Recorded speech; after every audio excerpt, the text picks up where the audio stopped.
بسم اللہ الرحمن الرحیم۔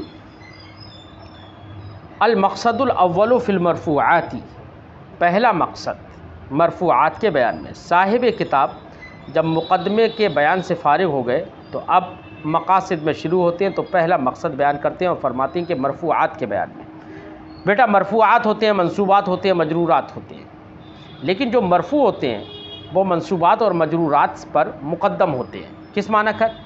کیونکہ وہ کلام کے اندر عمدہ واقع ہوتے ہیں۔ عمدہ واقع ہونے کا مطلب یہ کہ وہ مسند الیہ واقع ہوتے ہیں۔ کیا ہوتے ہیں؟ مسند الیہ۔ تو کلام میں عمدہ واقع ہوتے ہیں وہ، تو اس لیے ان کو مقدم کیا، ان کو پہلے ذکر کیا۔ ٹھیک ہے، تو مرفوعات کو مصنف شروع کر رہے ہیں، فرماتے ہیں المقصد الاول فی المرفوعات، مقصد اول ہے مرفوعات کے بیان میں، یعنی جن پر رفع آتا ہے، جو کلام کے اندر مسند الیہ بنتے ہیں یا مسند بنتے ہیں لیکن ان پر رفع آتا ہے۔ الاسماء المرفوعات ثمانیۃ اقسام، صاحب کتاب فرماتے ہیں کہ اسماء مرفوعات 8 قسموں کے ہوتے ہیں۔ کل مرفوعات کتنے قسموں کے ہوتے ہیں؟ 8 قسموں کے ہوتے ہیں۔ آپ نے فیض الادب میں ہی پڑھا ہوگا کہ مرفوعات تو 8 ہیں، لیکن ہم نے یہاں پر 6 مرفوعات بیان کریں گے، پڑھا ہے نا فیض الادب اول میں؟ تو مرفوعات بیٹا 8 قسم کے ہوتے ہیں۔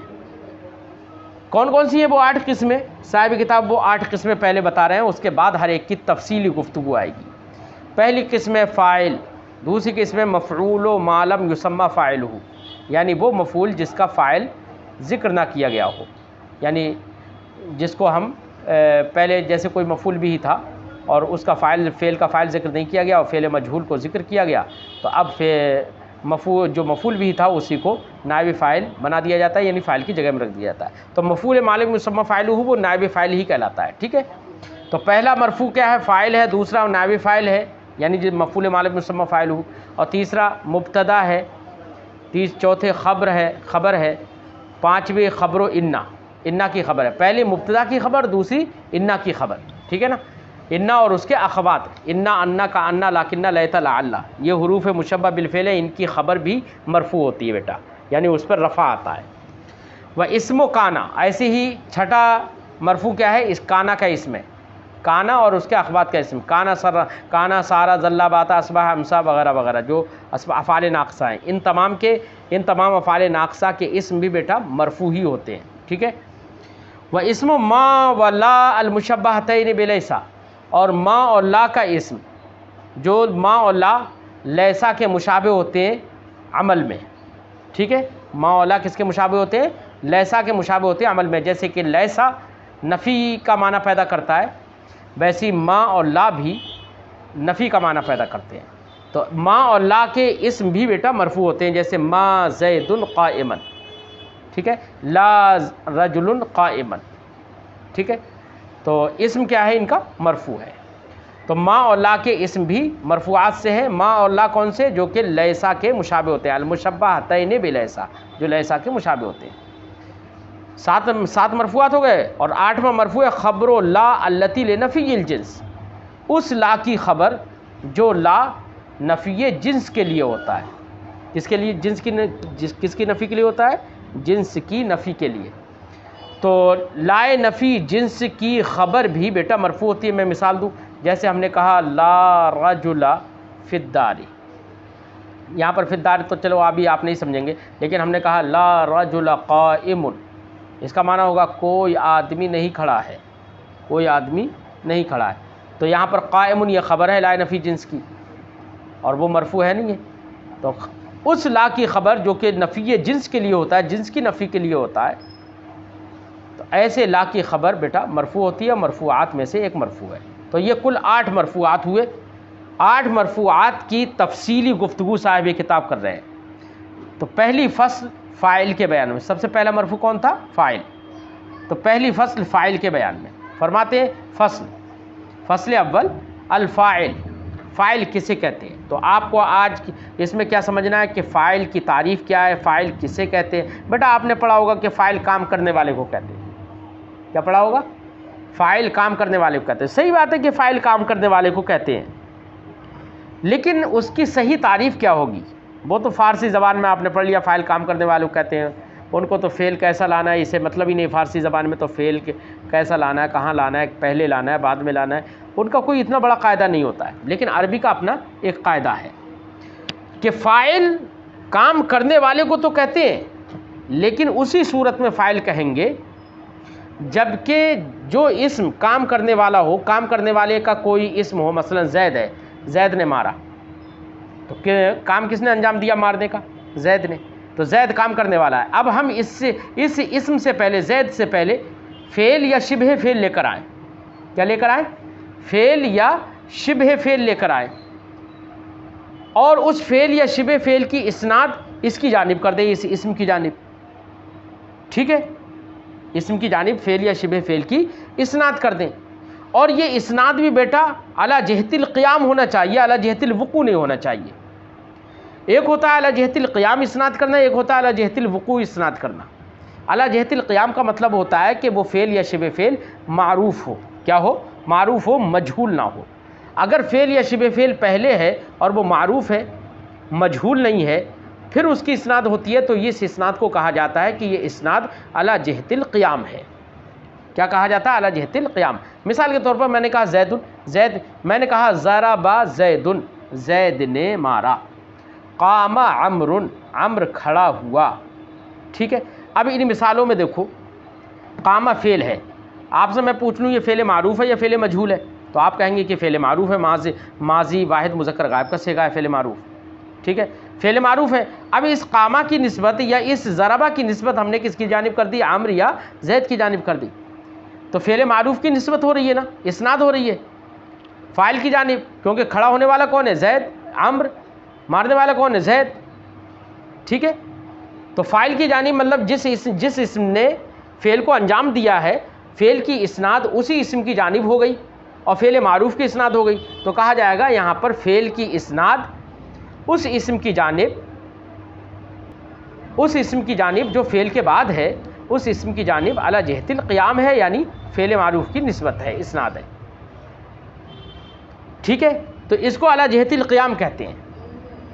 تو فعل کی اسناد جس اسم کی، فعل یا شبہ فعل کی اسناد جو فعل یا شبہ فعل اس اسم سے پہلے ہو، پہلے ہونا بھی ضروری ہے بیٹا، تبھی فاعل کہیں گے. اگر فعل یا شبہ فعل اسم کے بعد ہے، اسم سے پہلے نہیں ہے، تو بیٹا وہ فاعل نہیں کہلائے گا، پھر تو وہ مبتدا ہو جائے گا. مثلا ہم نے کہا زید ضرب، تو یہاں پر ضربہ کی اسناد ایک ضمیر کی طرف ہے جو کہ ضربہ میں نکلے گی، جو ضمیر لوٹے گی زید کی جانب، اور ضمیر کی طرف اسناد کرنا در حقیقت اسی اسم کی طرف اسناد کرنا ہے. تو اس معنی کر اسناد تو یہاں پر ضربہ کی زید کی جانب ہے، لیکن یہاں پر فعل کے بعد میں اسم نہیں ہے بلکہ فعل اسم کے بعد میں ہے.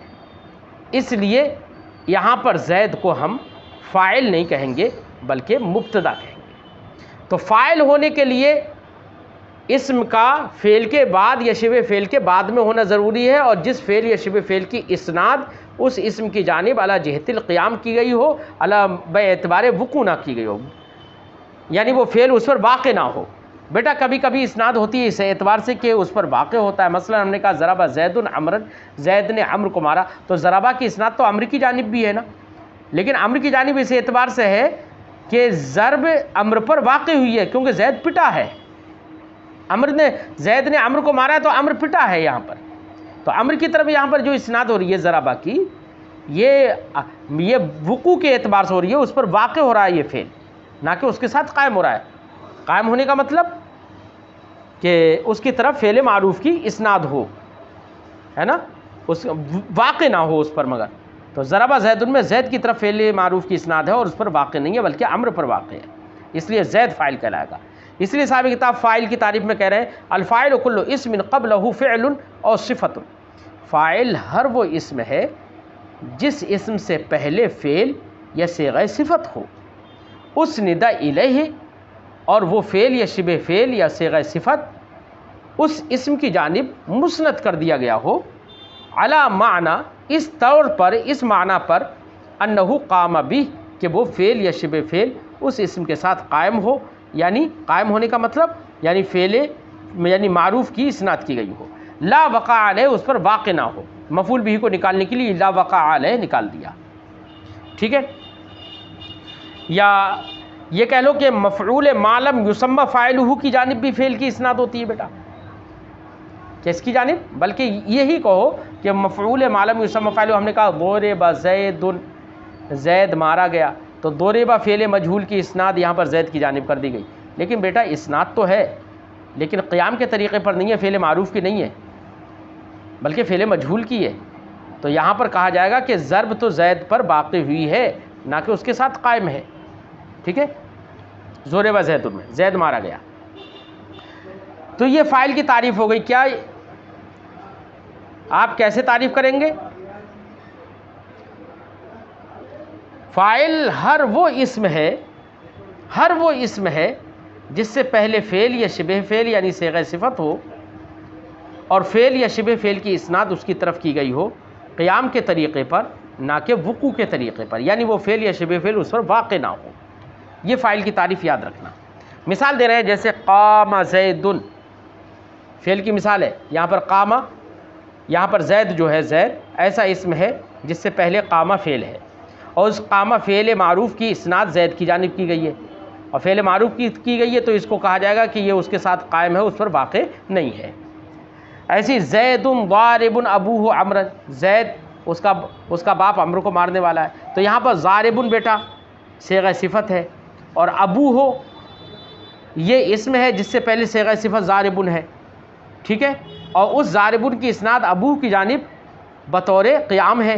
بطور قیام کا مطلب کیونکہ ضارب تو معروف سے بنتا ہے، فعل معروف سے بنتا ہے نا، اسی لیے بطور قیام ہے اس کی اسناد اس کی طرف، اس پر واقع نہیں ہے کیونکہ مارنے والا کون ہے؟ باپ عمرو کو، ٹھیک ہے؟ وہ پٹنے والا نہیں ہے، اس پر واقع نہیں ہوئی ہے ضرب، ٹھیک ہے؟ تو یہ اس کی مثال ہو گئی جہاں پر صیغہ صفت اسم کی جانب مسند ہو اور صیغہ صفت اسم سے پہلے ہو۔ اور ایک اور مثال دے رہے ہیں، منفی کی مثال دے رہے ہیں، جیسے ما ضرب زید عمرا، زید نے عمرو کو نہیں مارا، ہے نا؟ پہلے مثبت کی مثال دے دی یا منفی کی مثال دے دی، ما ضرب زید عمرا، زید نے عمرو کو نہیں مارا، تو یہاں پر زید یہ فاعل ہے کیونکہ اس کی جانب ضرب فعل کی اسناد کی گئی ہے اور یہ اسناد علی جہت القیام ہے کیونکہ صیغہ یہاں پر فعل معروف ہے، ٹھیک ہے؟ علی جہت القیام کا مطلب فعل معروف کی اسناد، ٹھیک ہے نا؟ اور فعل مجہول کی اسناد ہو تو کہا جائے گا کہ وہ اس پر واقع ہے، ذہن میں رکھنا۔ وَكُلُّ فِعْلٍ لَا بُدَّ لَهُ مِنْ فَاعِلٍ، بیٹا ایک بات اور بتا رہے ہیں، کہہ رہے ہیں کہ ہر فعل کے لیے فاعل کا ہونا ضروری ہے۔ مجھے یہ آپ بتاؤ کیا کوئی بھی فعل مار سے وجود میں آ سکتا ہے، کوئی بھی فعل پایا جا سکتا ہے بغیر فاعل کے؟ جب تک میں کوئی کام نہیں کروں میرا وہ کام وجود میں نہیں آ سکتا، جب تک آپ پڑھیں گے نہیں پڑھنا کا وجود میں نہیں آ سکتا، تو کوئی بھی فعل فاعل کے بغیر وجود میں نہیں آ سکتا، اس لیے بتا رہے ہیں کہ ہر فعل کے لیے فاعل کا ہونا ضروری ہے۔ فرماتے کل فعل لا بد له من فاعل، ہر فعل کے لیے فاعل کا ہونا ضروری ہے۔ اب جب فاعل ہوگا تو بیٹا فاعل تو مرفوعات کی قبیل سے ہے، تو فاعل تو مرفوع ہی ہوگا، اس لیے فاعل کے ساتھ مرفوع کی قید لگا دی، من فاعل مرفوع، ہر فعل کے لیے فاعل مرفوع کا ہونا ضروری ہے۔ ہاں اب یہ فاعل مرفوع دو طرح کا ہو سکتا ہے بیٹا، ایک تو یہ کہ فاعل مرفوع جو ہوگا فعل کے بعد جو بھی فاعل آ رہا ہے وہ فاعل کبھی کبھی اس میں ظاہر بھی ہوتا ہے، یعنی اس میں ضمیر نہیں ہوتا ہے، اور کبھی کبھی اس میں ضمیر ہوتا ہے۔ ویسے جیسے میں نے کہا ضرب زید، زید نے مارا، تو یہاں پر زید فاعل ہے، یہ ضمیر ہے یا اسم ہے؟ اس میں مظہر ہے یا اس میں ضمیر ہے؟ آپ لوگ کہیں گے کہ اس میں مظہر ہے یعنی اس میں ظاہر ہے یہ، ٹھیک ہے نا؟ تو یہاں پر فاعل کیا ہے؟ اس میں ظاہر، ٹھیک؟ اور ہم نے کہا زید ضرب، زید اس نے مارا، تو اب زید تو مبتدا بن گیا چونکہ فعل تو اس سے پہلے نہیں ہے، ٹھیک ہے؟ لہٰذا زید مبتدا بن جائے گا، یہ تو فاعل بنے گا نہیں۔ اب ضرب فعل ہے، اس کے اندر ایک ہوا ضمیر ہے جو کہ ہوا ضمیر اس کا فاعل بن رہی ہے جو زید کی طرف لوٹ رہی ہے، تو یہاں پر فاعل کیا بنا؟ ضمیر بن گیا، فاعل کیا ہے؟ ضمیر۔ اچھا یہ ضمیر ہم نے مستتر مانی نا، کیونکہ کہیں پر لکھی ہوئی لفظوں میں تو دکھ نہیں رہی ہے، تو ضمیر مستتر، ضمیر اگر فاعل ہو تو ضمیر میں بھی دو صورتیں بیٹا، ضمیر کبھی مستتر بھی ہوتی ہے، کبھی ضمیر لفظوں میں بھی ہوتی ہے، پوشیدہ بھی ہوتی ہے، کبھی لفظوں میں بھی ہوتی ہے۔ پوشیدہ کی مثال میں نے دے دی، جیسے زید ضرب، ضربہ میں ہوا ضمیر مستتر ہے، پوشیدہ ہے، اور کبھی کبھی ضمیر بیٹا لفظوں میں بھی ہوتی ہے، جیسے ہم نے کہا ضربت زیدن، میں نے زید کو مارا، کیا؟ ضربت زیدن، تو ضربہ کے بعد جو تا ضمیر متکلم کی ہے نا یہ ضمیر ہے لیکن لفظوں میں لکھی ہوئی ہے تو ضمیر مستتر نہیں کہلائے گی، ضمیر لفظی کہلائے گی یہ، ٹھیک ہے نا؟ تو یہاں پر یہ ضمیر ہی، ضمیر بارز جس کو کہتے ہیں، ضمیر بارز یہاں پر فاعل بن گئی۔ تو بیٹا ہر فعل کے لیے فاعل کا ہونا ضروری ہے، اور فاعل مرفوع کبھی اس میں ظاہر ہوتا ہے، کبھی اس میں ضمیر ہوتا ہے۔ اگر اس میں ضمیر ہو تو اس کی بھی دو صورتیں، کبھی اس میں ضمیر بارز ہوتی ہے یعنی ظاہر ہوتی ہے، کبھی اس میں ضمیر مستتر ہوتی ہے یعنی پوشیدہ ہوتی ہے۔ مثالیں میں سب کی سمجھا چکا ہوں، وہی صاحب کتاب فرما رہے ہیں کل فعل لا بد لہ من فاعل، ہر فعل کے لیے فاعل کا ہونا ضروری ہے، فاعل مرفوع کا ہونا ضروری ہے، مظہر جو کہ فاعل مرفوع کبھی مظہر ہوگا جیسے کہ ذہب زید میں زید، اور مضمر یا مضمر ہوگا۔ اب مضمر میں بھی دو صورتیں، یا تو بارز کا مطلب ظاہر ہو لفظوں میں ہو، جیسے کہ ضربت زیدن میں تا ضمیر یہ فاعل ہے اور ضمیر بارز ہے، اور مستتر یا ضمیر یا فاعل ضمیر مستتر ہوگا جیسے کہ زید ذہابہ میں ہوا ضمیر مستتر ہے، ٹھیک ہے، کیونکہ زید کو فاعل تو بنا نہیں سکتے کیونکہ وہ تو مقدم ہے فعل سے، اور فاعل ہونے کے لیے ضروری ہے کہ فعل اس سے پہلے ہو، ٹھیک ہے۔ وَإِنْ كَانَ الْفِعْلُ مُتَعَدِّيًا، یہ تو بیٹا فاعل کی گفتگو اب تک ہو گئی۔ کبھی کبھی فعل متعدی بھی ہوتا ہے بیٹا، اگر فعل متعدی ہو تو اس کو جیسے فاعل کی ضرورت ہوگی ویسے مفعول کی بھی ضرورت ہوگی، ٹھیک ہے۔ جیسے میں نے کہا میں نے مارا، اب میں نے مارا تو چلو مارنا یہ فعل سمجھ میں آ گیا، میں نے تو یہ فاعل بھی سمجھ میں آ گیا، لیکن اس کے لیے ابھی ایک کی اور ضرورت پڑے گی نا، آپ کے ذہن میں آئے گا کہ یار مارا تو کسے مارا، تو جس کو مارا اس کو بھی بیان کرنے کی ضرورت پڑے گی، وہی مفعول بھی ہے، تو اسی کو فعل متعدی کہتے ہیں کہ جو فاعل پر پورا نہیں ہوتا ہے بلکہ اس کو مفعول کی ضرورت پڑتی ہے۔ تو اب اسی کو ذکر کر رہے ہیں کہ بیٹا فعل اگر کبھی متعدی ہو جس کو مفعول کی ضرورت پڑتی ہے تو وہاں پر مفعول بہ کو بھی ذکر کیا جاتا ہے، ٹھیک ہے، لہذا فعل متعدی کے لیے مفعول بہ بھی ہوتا ہے، لہذا جیسے کہ فعل بغیر فاعل کے نہیں پایا جاتا ہے ویسے ہی فعل متعدی فاعل کے بغیر تو نہیں پایا جائے گا لیکن ساتھ ساتھ اس کے لیے مفعول بہ کا بھی ہونا ضروری ہے۔ اب وہ الگ بات ہے کہ مفعول بہ چاہے آپ ذکر کریں یا حذف کر دیں، بھئی آپ جانتے ہیں پہلے سے تو حذف بھی کر سکتے ہیں، ٹھیک ہے نا، لیکن مفعول بہ ضرور ہوگا۔ وہی فرماتے ہیں وَإِنْ كَانَ الْفِعْلُ مُتَعَدِّيًا، اگر فعل متعدی ہو، متعدی ہونے کا مطلب جو فاعل پر پورا نہ ہو جس کو مفعول بہ کی ضرورت پڑے، ان كَانَ الْفِعْلُ مُتَعَدِّيًا، اگر فعل متعدی ہو كَانَ لَهُ مفعول بہ أيضاً، تو اس کے لیے مفعول بہ بھی ہوگا، جیسے ضرب زید عمرا، زید نے عمرو کو مارا۔ مفعول بہ بیٹا وہی اسم ہوتا ہے جس پر فاعل کا فعل واقع ہوتا ہے۔ اب مجھے بتاؤ یہاں پر فاعل کا فعل کیا ہے، تو ضرب مارنا یہ فاعل کا فعل ہے، فاعل کون ہے، زید، ضرب زید میں زید، ٹھیک ہے، تو اب زید کا فعل یعنی ضرب کس پر واقع ہوئی، عمرو پر واقع ہوئی، تو عمرو یہ مفعول بہ بنے گا، ٹھیک ہے نا، ضرب زید عمرا، زید نے عمرو کو مارا، تو ضرب کس پر واقع ہوئی، کون پٹا، عمرو، تو عمرو یہ مفعول بہ ہوگا، فاعل کا فعل جس پر واقع ہو وہی مفعول بہ ہے، ٹھیک۔ تو ترکیب کیا کریں گے ہم، ضرب فعل، زید فاعل، عمرا مفعول بہ، فعل فاعل مفعول بہ سے مل کر جملہ فعلیہ خبریہ، ٹھیک۔ اب ایک اور حکم بتا رہے ہیں صاحب کتاب، بیٹا آپ نے پڑھا کہ فاعل کبھی اس میں ظاہر ہوتا ہے تو کبھی اس میں ضمیر ہوتا ہے، اگر فاعل اس میں ظاہر ہو، یاد رکھنا کیا، اگر فاعل اس میں ظاہر ہو تو فاعل چاہے بیٹا مفرد ہو چاہے تثنیہ ہو یا جمع ہو، اگر فاعل اس میں ظاہر ہے تو فعل ہمیشہ واحد ہی لایا جائے گا، لہذا میں نے کہا ایک آدمی آیا تو ہم کہیں گے جاء رجل، تو رجل اس میں ظاہر ہے نا فاعل، تب بھی فعل ہم کیا لے کر آئے، جاء، اور ہم کہیں دو آدمی آئے تو ہم کہیں گے جاء رجلان، تو رجلان فاعل اس میں ظاہر ہے لیکن تثنیہ ہے لیکن فعل پھر بھی واحد ہی آیا، جاء رجلان، ٹھیک ہے، اور ایسے ہی ہم کہیں رجال، بہت سارے آدمی آئے تو ہم کہیں گے جاء رجال، یعنی فاعل اس میں ظاہر ہے تو وہ فاعل اس میں ظاہر چاہے واحد ہو یا تثنیہ ہو یا جمع ہو اس سے فرق نہیں پڑتا، فعل ہمیشہ واحد ہی آئے گا، یہ ضابطہ بتا رہے ہیں۔ فرماتے ہیں وَإِنْ كَانَ الْفَاعِلُ مُظْهَرًا، اگر فاعل مظہر ہو یعنی فعل کا فاعل اگر اس میں ظاہر ہو، وحد الفعل ابدا، تو فعل ہمیشہ واحد لایا جائے گا، جیسے ضرب زید، تو یہاں پر زید اس میں ظاہر فاعل ہے، فعل واحد آیا ہے نا، ضرب زیدان، تو یہاں پر زیدان اس میں ظاہر فاعل ہے لیکن تثنیہ ہے، فعل تب بھی واحد آیا ضرب، ٹھیک ہے، ضرب الزیدون، یہاں پر الزیدون اس میں ظاہر ہے فاعل ہے اور جمع ہے لیکن فعل پھر بھی واحد ہی آیا۔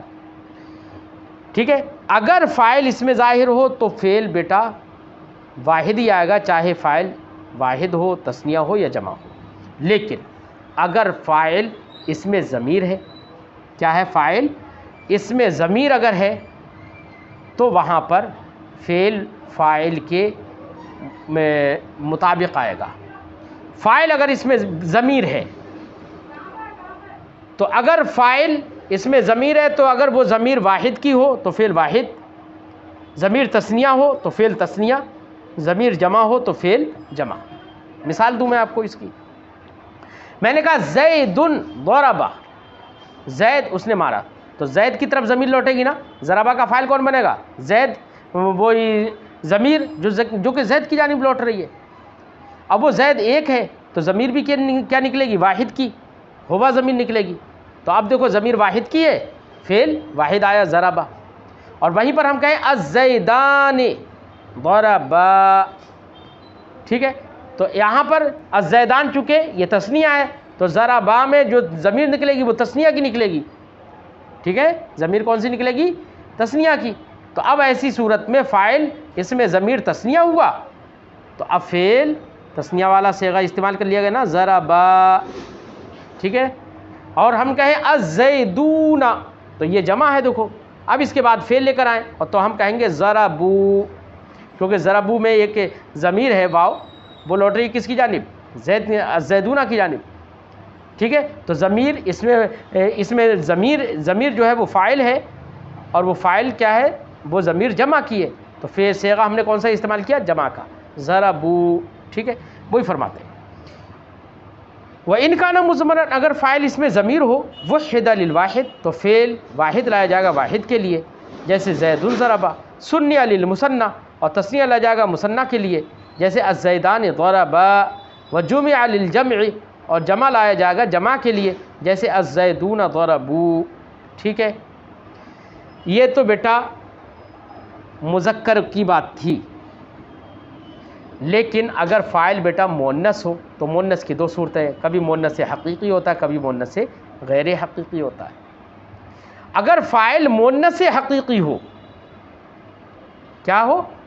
فاعل مؤنث حقیقی ہو. مؤنث حقیقی بیٹا اس مؤنث کو کہتے ہیں جس کے مقابلے میں حیوان مذکر ہو، جیسے بنتن مؤنث حقیقی کہلائے گا. کیوں؟ اس لیے کہ اس کے مقابلے میں ولدن مذکر یعنی مذکر جانور ہے، جان والا بھی ہونا چاہیے اور مذکر بھی ہونا چاہیے مقابلے میں، ٹھیک ہے. امراتن اس کے مقابلے میں رجل ہے، ناقتن اس کے مقابلے میں جمل ہے. حیوان مذکر ہے نا، یہ حیوان ہے. ارے انسان کی قبیل سے ہو چاہے جانوروں کی قبیل سے ہو، حیوان تو سب ہے نا. تو مؤنث حقیقی اس کو کہیں گے جس کے مقابلے میں حیوان مذکر ہو، چاہے انسانوں میں سے ہو چاہے جانوروں میں سے ہو، مذکر حیوان اس کے مقابلے میں آتا ہو. تو اگر فاعل مؤنث حقیقی ہو، کیا ہو؟ فاعل مؤنث حقیقی ہو، جیسے بنتن ہے، امرأتن ہے، ناقتن ہے، ٹھیک ہے نا. تو اگر مؤنث حقیقی فاعل ہے تو فعل بیٹا ہمیشہ مؤنث ہی لایا جائے گا. کیا لایا جائے گا؟ فعل ہمیشہ مؤنث لایا جائے گا، جبکہ فعل اور فاعل دونوں متصل ہو. ہاں اگر دونوں کے بیچ میں کوئی فصل ہو تو مذکر و مؤنث لانا جائز ہوگا. مثال دوں میں آپ کو. ہم نے کہا بنتن، اب ہم کہیں لڑکی کھڑی ہوئی تو عربی بنائیں گے قامت بنتن، لڑکی کھڑی ہوئی. تو بنتن مجھے بتاؤ مؤنث حقیقی ہے یا نہیں ہے؟ ظاہر بات ہے آپ کہیں گے مؤنث حقیقی ہے، کیونکہ اس کے مقابلے میں ولد آتا ہے، مذکر آتا ہے نا اس کے مقابلے میں، حیوان مذکر آتا ہے. تو اب بنتن مؤنث حقیقی ہوا تو فعل، اب میں نے بتایا تھا کہ فعل اور فاعل کے درمیان کوئی فصل اگر نہ ہو تو فعل ہمیشہ مؤنث آئے گا، لہذا ہم کہیں گے قامت بنتن.